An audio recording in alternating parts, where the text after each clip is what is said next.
Hey, chiropractors, welcome to Modern Chiropractic Mastery with your host, Dr. Kevin Christie, where we discuss the latest in marketing, business, and professional growth with some of the leading experts in the industry.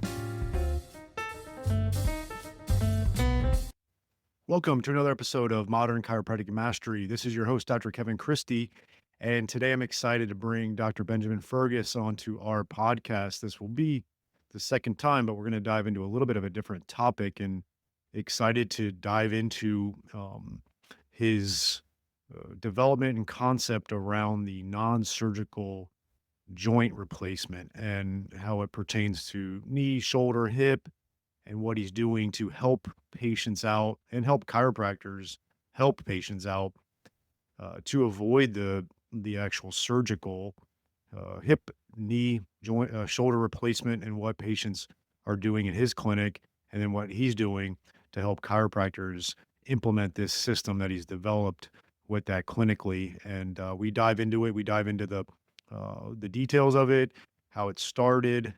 I commend him on the naming of it. I love it. And so we every so often love to have really good clinicians on here to dive into the clinical side. And then, I'll provide a little bit of my business and marketing touch to it as well. So without further ado, here is my interview with Dr. Ben Fergus. All right. Welcome to the show, Ben. I appreciate having you on. This is the first time. It's been a little while since you've been on. So update our audience on what you've had going on over this period of time. Yeah, thanks for having me on again, Kevin. I know I haven't been on in a while, but since we see each other 4 times a year, feels like it hasn't been much time. Things are good. A reminder for the listeners, I practice just outside of Chicago, Illinois in Evanston. And aside from my private practice, I hop around and teach and participate in seminars. So I've been doing a lot of teaching recently. I teach for some different organizations like Texas Chiropractic Association. I'm doing a series with them the past few years, both their big state conventions and then some little regional ones as well. I'm teaching for the Academy of Shockwave Excellence, and my time in between, where I'm not teaching with my own material grip approach, I'm really focused on just building my practice in terms of the people I work with and the culture that we're establishing, and just leaning into that, and I've seen a lot of benefit from that. Yeah, it's been cool over the years. You were an original cohort in 2022 of the mastermind, but we've known each other some years before that. Mm-hmm. And I think the thing that stands out to me about you and a lot of our mastermind members is that you're very clinically oriented, but you also are willing to dive into the business side of things and make sure that you marry great clinical outcomes and clinical delivering, whether it's you or your team members, but also, understanding that it is a business and we got to make a business out of it. And the better the business is doing, everybody is going to benefit from that. So that's something that's been cool to see over the handful of years we've worked together through the mastermind. Yeah, I appreciate that. I agree with you. I am like 110% clinically minded. Yes. But the business helps you with that. And that was a big realization for me, is the healthier the business side, the better equipped I can be to do what I really want to do on the in-depth, nerdy clinical stuff. Exactly. And it's been neat to see a lot of members in our mastermind like that. And then you obviously have the kind of the dual thing going on, which I've always admired of chiropractors, where you're not only in the trenches in your own practice, but you are teaching other chiropractors. How are you managing that dichotomy? At one point I was teaching this or hosting this class, a DNS class in Durham, North Carolina. And our instructor was Brett Winchester, and the whole thing almost got canceled by this crazy snowstorm. My flights got canceled, drove through the night from Chicago. His got rerouted. But it was really cool. We got to chat there, and I asked him a question kind of similar to that, because he teaches probably a whole lot more than I do. Mm-hmm. And I asked him about that question about how you seek balance between professional life, personal life. Mm-hmm. And he kind of joked that there really is no balance. Balance is kind of an illusion. And I took that to heart. Not in a like I'm going to work all the time type of way, but the real, I think, way to find that balance and equilibrium is to just really enjoy what you're doing in the moment, no matter what that is, whether it's work or playing cards with your kid or whatever it may be. It's like fully invest in the moment that you're in. And then that kind of helps me uh, reframe the flights back home at 2 a.m. from teaching in Iowa when I'm working the next morning. Yeah, it's I reference it often, but Cal Newport, he's in the midst of writing a book called The Deep Life. He wrote the book Deep Work. He you can Google the blog he wrote on Deep Life, which I really liked. It was kind of four parts, and but one of them was craft, right? And Hmm. he dives into those that really enjoy their craft and the process of honing that craft, you get a lot out of that. And Absolutely. I think that's sometimes unsaid. Yeah. I think craft is a huge part of it, and mission is another one. And this is definitely see this in my group is Mhm. if you don't have like a really clear mission of what you're trying to do at work, then it's just work. And if you have a mission, but not everybody is on board and that mission doesn't resonate with them, then again, it's just a job. And I don't really want to be in a position where I'm just giving a job. I want to like to have a really fired up team of people that's working on a mission. And then you can lean into like the craft of it, the excellence of it, moving things forward together. And that really does motivate me every day too. Yeah, no, it's great. And you know, you've been doing a lot, and I forget how I first heard of it, but it just it really stood out to me. And I just love when we marry great clinical and messaging. It might have been Jeff Fluid. I think you hosted at his office at one point, Hmm. maybe, right? But was the idea of the non-surgical joint replacement and that titling of it, and then applying it to the hip, the knee, the shoulder, and what that is. It really stood out to me. It's like, oh wow. And then I talked to a handful of people that have taken this course with you, and the substance is there, like the material that they're learning and the things they're able to apply to their practices is there.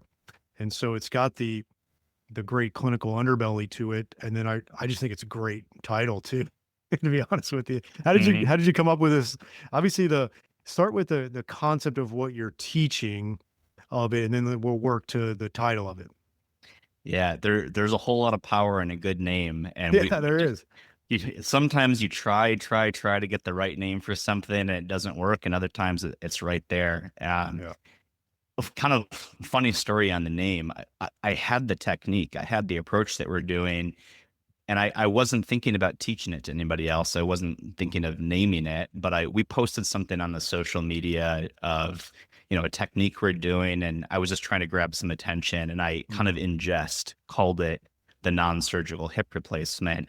Yeah. And it blew up. It resonated with a lot of people. I had like local ER docs pop in to see what it was about. And like, oh, Yeah. there's some power in that name. So we went through the process of trademarking it and kind of leaning into it and ended up naming the seminar that. But that was like a random social media caption that really took Uh, off. But behind that is a really robust clinical system that's evidence based. It's new material that supports some existing knowledge and material that we had from the research. But there's a lot of new development, novel approaches that are put in here to help make the attendee the best choice for a patient to conservatively treat degeneration in the knee, the hip, or the shoulder. And we apply the concepts to other joints, but the systems we teach are really focused on hip, knee, and shoulder. And if you look at patient volume, that's probably similar to an ortho office. 70% of the people seeking us are going to be those knee cases. Probably our most outstanding results, like mind blowing results, are with the hip. mhm. And the shoulder is really fantastic as well. But everybody who treats frozen shoulder and rotator cuffs and shoulder degeneration knows how sensitive that joint can be in comparison to some of our bigger joints like the hip and the knee. Um, Yeah. Go ahead. yeah, go ahead. No, I said it makes sense to me. Yeah. Yeah. When we try to market, I really want to get 100 hips walking into my office where we can prevent their need for hip replacement. And we end up getting about 100 knees and maybe one or two hips trickling in. But the background of it is my clinic and my mission, like we talked about before, our clinic mission is to resolve chronic pain in Chicago and then the world. And I've always been in this realm of chronic pain. It then kind of transitioned into athletic care when I realized that pro athletes, collegiate athletes are often, fighting through some chronic conditions. And I kind of married those together and worked that into grip approach, which we teach. But as the years went on, as I really specialized in these chronic complex cases, early on, a lot of the sources of the chronic pain had to do with nerves that were inflamed, impinged, irritated, or injured. Then we were looking at muscle and connective tissue. And as we kept going, we had more and more patients where a degenerative joint was really at the epicenter of why their health deteriorated, why they were in a chronic state of breakdown. And I didn't even really think about trying to have an answer for that. I did as I was trained, and as you were trained, you get somebody in with grade 4 knee degeneration. What do?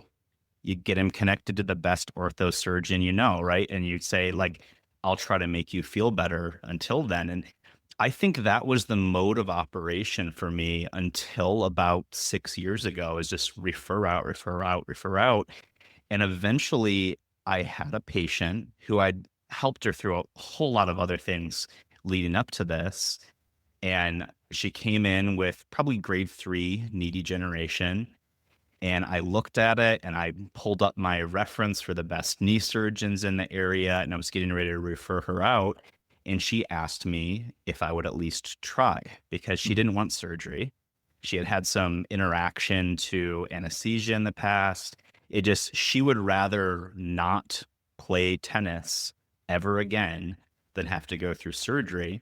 And she viewed me as maybe an option that could help her. And so, even though that's not really in clinical standards, how I was operating at that day, I decided, okay, if I look at this degenerative knee and I wanted to put together the absolute best approach to slow, halt, or reverse knee degeneration, what would that look like? What does research have for us that we already know is effective? What are some new things that we can build onto that research, and how do we package it together to make an impact? And that kind of sparked this journey. I dug deep into the research. I learned new techniques from PM&R docs and orthopedists. I took some of my training in Europe, applied it to this system. I looked for technology. I dove deep into nutrition and really folded all of that into a plan that could be streamlined, consistent, effective. And we found that it was really effective. It worked really well. We got astonishing results with this first patient. Still to this day, I think we saw her 6 years ago. She's back to playing tennis. Surgery's completely off the board. The grade 3 knee degeneration, which she had confirmed on imaging, is functioning really well. She can extend her knee, bend her knee, lift weights. All of the things that we would hope for in an outcome for surgery are there in a completely conservative approach. Yeah. So that's kind of the background that led into it. Is a patient asked me, and we dug into it and found a way. Sometimes those are the best ideas they come from the patients, right? Mm-hmm. Chiropractors, if your website traffic or Google Maps visibility has felt a little unpredictable lately, you're not imagining it. A lot is changing behind the scenes. AI is reshaping how search results show up. Competition in the map pack is getting tougher, and simply ranking well does not always translate into new patients. That's why Propel Marketing and Design is hosting a free chiropractic SEO workshop. You'll learn what's actually changing with Google Maps, how AI is impacting the way patients find and choose clinics, and what small, realistic updates you can make this year to stay visible and competitive. This is not a high-level talk or a bunch of jargon. It's a practical step-by-step workshop built for busy clinic owners who want clear direction and next steps they can actually implement. Save your spot for free at propelyourcompany.com/MCM SCO workshop 2026. And we'll see you there. Now, let's take that particular patient. Yeah. What is a treatment plan? Obviously, it's all different, but what are we looking at as far as potential frequency and duration? Sure. Did you guys package up certain things like, okay, you're going to do some rehab for the hip, or Mhm. like, give us a little bit of insight of what that looked like. Just it's obviously it's a framework. Every treatment plan is going to look different, but just want to get people to have a Yeah. context. It is a framework. Yeah. It is actually a pretty highly structured framework. Yeah. And just to preface that, if you had an orthopedic problem, like you thought maybe you needed a hip replacement, would you go to your family practice MD and ask them if they would do a hip replacement for you? Yeah. No. Probably not, right? Yeah. They don't have that exact. They're an MD, but they Mhm. don't have that exact skill set. But let's say we go to that same family practice MD and you give them some anesthesia, a surgical saw, a new hip joint, and some nurses to help. Would you then ask that doctor to do your surgery? Is that enough supplies for them? No. No, right? It's they're not specialized in the right way to do that procedure. And even if you load them up with all the same tools, all the same equipment, that's still not the right person to put all of that together for your hip replacement. You want to go to somebody who actually has not only a framework, but a consistent result of we have to do A, B, C, D, 1, 2, 3, 4, and then we're going to get the right result. And so what I've found in doing all of this is there's really good chiropractors, just like there's really good family medicine doctors who you could go and ask, hey, will you work on my hip? And then you could give them a bunch of the same equipment that we use and say, okay, will you work on my knee? But really getting the framework and the whole system down consistently and getting the training to do that is what's going to elevate them to actually get the results. Because these are not easy cases. Yeah. With training and systemization, we can make them much easier, much more effective. But as I get into the system, I don't want people to necessarily just go dabble, throwing darts at it and put the name non-surgical joint replacement behind it. That's why we trademarked it, so we can kind of control what that looks like in the clinic setting. But all of that aside, what the system looks like is about an 8-week program. Mhm. It's 8 weeks in the office. They have to continue to do a few things on their own afterwards. In those 8 weeks, they're going to work with me 2 times per week, me or my team here. On each session that they come in, we're going to be addressing their joint health, not only in the degenerative joint like the knee, but we're also going to look at the chain. We're going to look at the SI joint and spine, be good chiropractors in that regard, look at the foot. Mhm. We're going to be using some existing and some novel capsule mobilizations to put some load and change into different aspects of the capsule around the joints. We're going to be treating that entire area and some specific areas with radial and focused shockwave therapy. Mhm. And if you have access to it, we have a protocol that brings in extracorporeal magnetotransduction, EMTT, which is like a super powered PEMF machine, which can really synergistically amplify what you do. Mhm. And then they've got really crisp grip style rehab that can be run by the doctor or by the staff of the doctor to build up what they're doing movement wise. They have to repeat some of the movements at home, and we like to pair it with BFR if they're a little too small on muscle mass. Adding some muscle mass and strength will be really helpful. Mhm. And we try to get them on a specific dietary protocol as well. We need, if we think about the language that we have to be able to communicate with cells for change, we essentially have load and repetition over time, but all of that is washed in the body's biochemicals. Yeah. So those are the three things that we can affect. We can affect how much load goes into the cell, how often it's repeated over time, and what kind of biochemicals it's washed in. So the nutritional component is to wash all of those cells, supply all of those cells in better biochemicals, so that we're essentially kickstarting a healing process that will go on for 3 months to a few years for the patient. Mhm. Let's take a short break from today's episode to tell you about the best decision I've made in my clinic in the last 10 years, and that has been adding shockwave therapy to our clinic. The outcomes have been really impressive. Certain conditions we were struggling with in the past, we're now seeing results with the shockwave therapy for that. And second of all, the ROI has been really good. When you make a big investment in something, you want to see a return, and we're seeing that return in clinical outcomes and in our investment, and that's been really nice to see.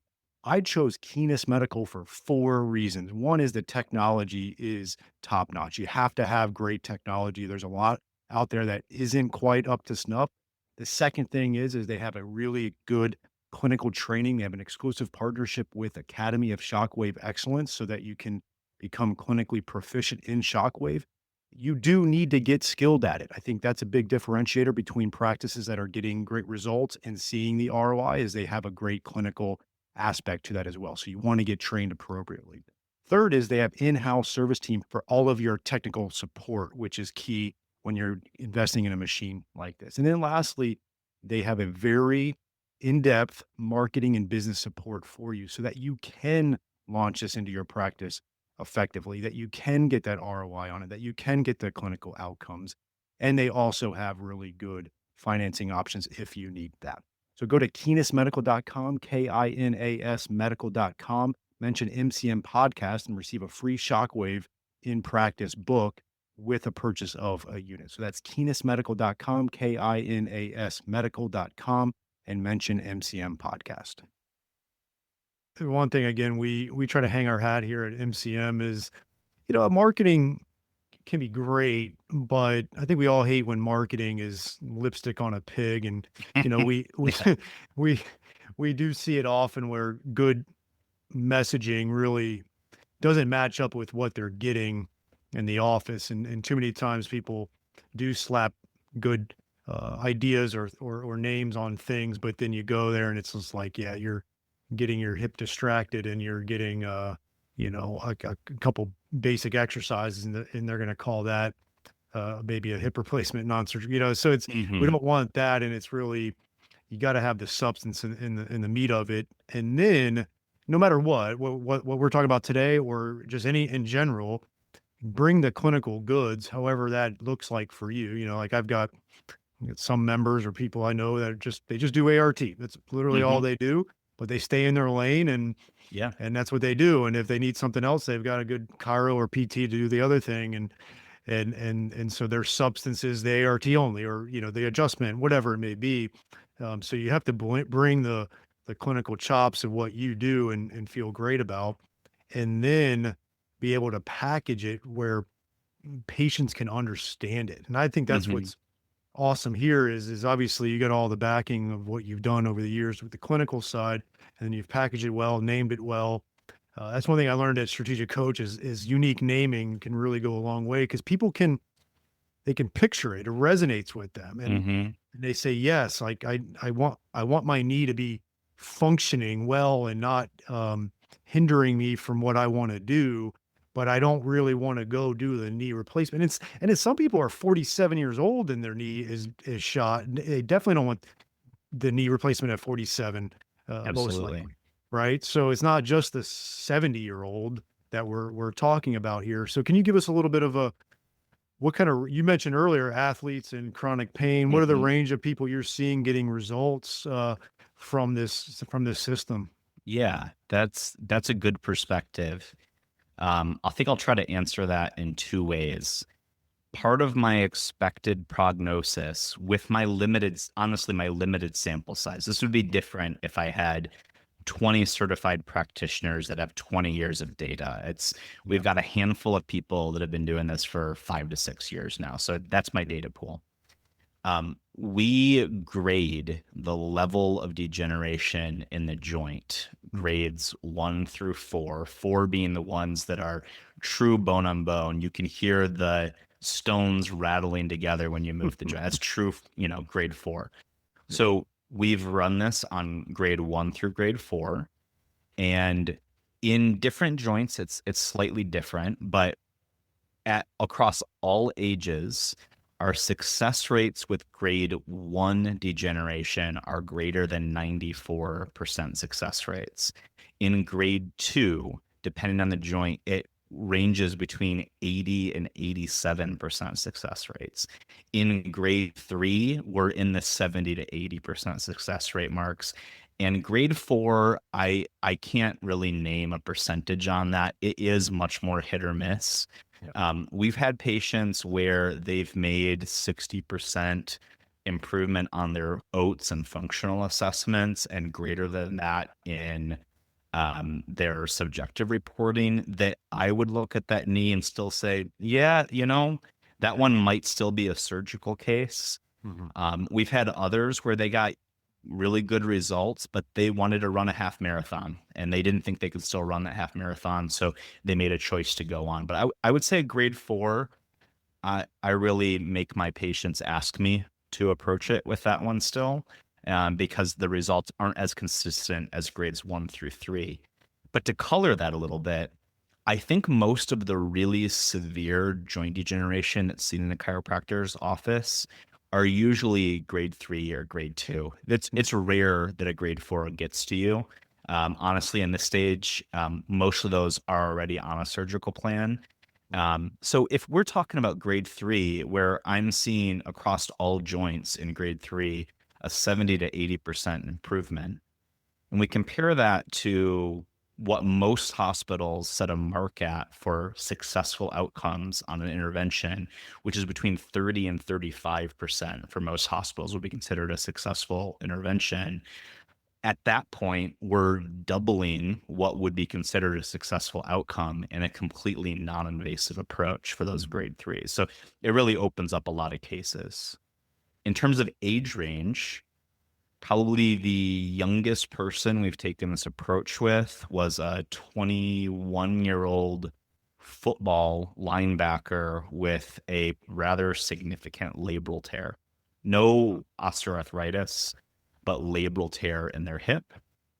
And the oldest patient that I've taken through this approach successfully is an 81-year-old that had complex rotator cuff tear, a acromial osteoarthritis, and early stages of adhesive capsulitis. Nice. Yeah, that's one thing I think I wanted to, get some clarity. I kind of knew the answer, but for the audience, just it's not just the 70-year-old, right? There's a lot of people wanting highly functional joints for their age. It's a lot of people that are picking up running in their 40s, or tennis or pickleball in their 30s, and their body's not doing as well as they envisioned it doing.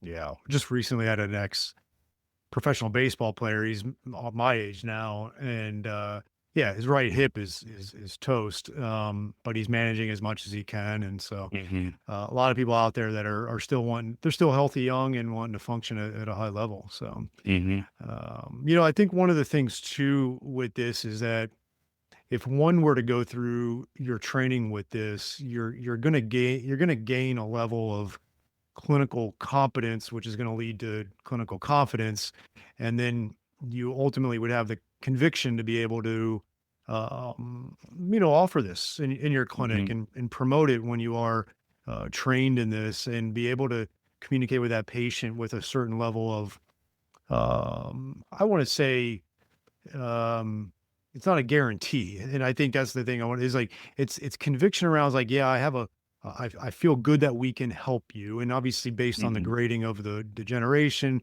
you're going to be honest with that patient. And then you're going to have patients that are going to get a lot of benefit from something like this. And you're going to really change some lives. Absolutely. Tell us a little bit about what it looks like, the different types of training opportunities for something like this. Anything coming down the pipeline? in person? I know there's virtual. What does this look like to start to get some clinical confidence around this and be able to implement in your practice? Yeah, I'd love to share that. And actually, even more than that, I'd love some feedback from your listeners. I've been involved in chiropractic continuing education since 2011. That's when I hosted my first course overall. And I think that whole business and opportunity of furthering your skill set has changed dramatically in the past 5 years. Definitely a much bigger push towards online training, remote training. Obviously, I'm doing a lot of in-person business training with you, which I love the in-person setting. But I think the whole thing is different now that we can get the majority of our CEUs from the comfort of our home or our vacation spot. It's just a different experience. So I'd love to hear from your listeners how they are getting their CEU and their skill advancement currently, and I'll let you know what we offer. Mhm. My emphasis is still being in the room with somebody and helping them gain their hands-on excellent skill set. So we have some upcoming courses in May in St. Louis. We're doing a combo course of non-surgical joint replacement and one of our classic grip courses with another mastermind member, Mm. Tony Katakis, at his facility in Chesterfield. We are running a few similar combo courses at my clinic here in Chicago, Evanston. And those combo courses, day one is one of the joints of the non-surgical joint replacement. Mm. So we'll pair like a non-surgical knee replacement with our grip lower extremity course on the following 2 days. And that gives you a really in-depth learning over a 3-day weekend, Mhm. one full plug and play system for the non-surgical joint replacement, and then pair it with the in-depth grip approach that you can train yourself or your staff in. So those are some in-person ones coming up. And then we've built out a pretty incredible online platform as well, which is learning at your own pace. That's at gripapproach.com. And we have a 3-day non-surgical joint replacement summit that's all virtual. Mhm. We filmed it over 3 days in my clinic, high definition video with a professional videographer. We clipped that into crisp long segments that range from 8 to 12 minutes. And then we further clipped that down into a 1 minute quick reference guide. So as you go through that course, you receive the material the way you would in person, but then afterwards you can go back and search it and really quickly pull up an isolated technique to refresh your mind or train your staff. And that online virtual summit is also available for PACE credits if you're in a PACE state. Mm. Nice. That's awesome, man. I love it. Yeah. And yeah, I took a look at it. The virtual part looks amazing. Very professionally done. I must commend you. I've done a lot of online courses and stuff. It's not easy. Yeah, it's a unique challenge for the chiropractor skill set. Yeah, definitely. But yeah, this is great. And we'll put the information in the show notes as well on how to link to that and get going from it. But it could be a great opportunity in 2026 to advance clinical skill set and then be able to package it, and be able Mhm. to understand how to go out there and really help with these particular conditions. So great work. Yeah, thank you. I think on that point, and considering this is a marketing and business podcast, if you do this and do it well, it's a really big benefit to the Mm. business side of your practice. Yeah. And I know I've spoken on that in a closed room setting with the mastermind, but this is really the way I envision chiropractors moving is into a more specialized skill set where they're not being viewed as, let's see if an adjustment would work for this. Yeah. They're being viewed as the real conservative expert in helping somebody overcome joint degeneration. And by getting the training and eventually promoting it, you really quickly become that expert in your community. And because we're doing an advanced technique that requires some extra training and extra equipment, we charge a good amount for it as well, a healthy amount that's really good for the practice, but it's not absurd either. It's something that patients can make a decision to do and hopefully say, hey, maybe I'm going to skip the trip to Cancun this year and get my hip feeling good so I can go next year. And I've had a patient say those exact words to me, like, this isn't a travel year, this is a health year. And ultimately, you're setting your patients up for an incredibly healthy lifestyle after they work with you on this joint, because everything that they're learning to do are like the foundations of health that we all know about. And this gives you the opportunity to make it real for your patient and for them to buy in and to do the things that are going to make their life better afterwards. Yeah, I love it. I love it, man. That was great. And we'll put that in the show notes. I look forward to seeing you in a couple days in Park City for our mastermind. I know this Absolutely. episode will come out after that, but looking forward to talking business with you and having some brown drinks. Absolutely. All right, Ben. Have a good one. You too. Thank you. I hope you enjoyed this week's episode. And if you want to make the shift from busy, broke, and broken to time-free and cash confident, or you just want to continue with the exponential growth, check us out at modernchiropracticmarketing.com. Look at the MCM Mastery tab, watch the short video on there, and check out what we are doing now for evidence-informed chiropractors. We are equal parts coaching and marketing done for you. Yes, you shoot some videos, we help you with campaign strategies and ideas and really become a thought leader in your community. You shoot those videos, you send them to us, we produce, edit, and brand them to you. Then we distribute them through all of your channels.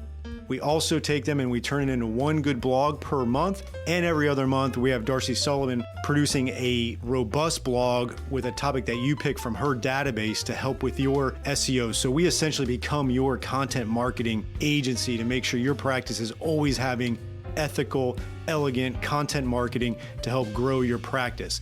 On the coaching side, we also help you with everything from marketing ideas to business, communications, finances, anything practice growth, and really try to help prevent you from being stuck on that island. And we hold you accountable. We have a great group of doctors that are just doing amazing things, and we look forward to help you out to take that next step in your practice. So again, check us out at modernchiropracticmarketing.com and learn more.